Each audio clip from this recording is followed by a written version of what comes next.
Әле bir ой элек кенә 95 яшьлек юбилейын билгеләп узган Каим ага яшьлегендә Курск дугасы Брянск фронтында ил азатлыгы өчен көрәшә. Шунда яралану нәтиҗәсе сугышта аягын калдырып кайта. Ул елларны искә алуы да авыр ди ветеран.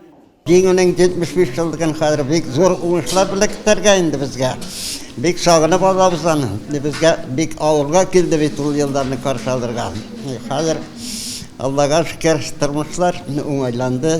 Сугышлар киләчәктә сугышлар гына булмасын. Балалар исән сау булсын, дөньялар тыныч булсын. Бөек җиңүнең 75-нче имин язын күрүгенә түгел, республика президентының үзеннән дәрәҗәле бүләк алу бүген Сәмигуллиннар өчен икеләтә истәлекле көн. Күкрәкләрдә юбилей медальләре һәм Таистерның 100 еллыгы уңайыннан истәлек билгеләре. Янәшәдә балалары, оныклар, әби бабасының шатлыгын уртаклашырга 3 яшьлек Таир да килгән. Biz үзебезнең әби белән бабаебызны бик каты яратабыз. Алар янына гел кайтып торабыз. Күңелебез шатлык белән тула. Әби белән бабаебыз сау, сәламәт, исән сау безне каршы алалар, кочаклап, яратып. Күңелләребез тетрәнеп кара, бик каты горурланабыз. Президент балалар сәнгать мәктәбендә дә булды. Биредә яшь нурлатларның иҗади сәләтләрен үстерү шартлары белән танышты. Мәктәп укучылары президентка учреждениенең үзенчәлекле символына әйләнгән канатлар янында фотога төшәргә тәкъдим итте.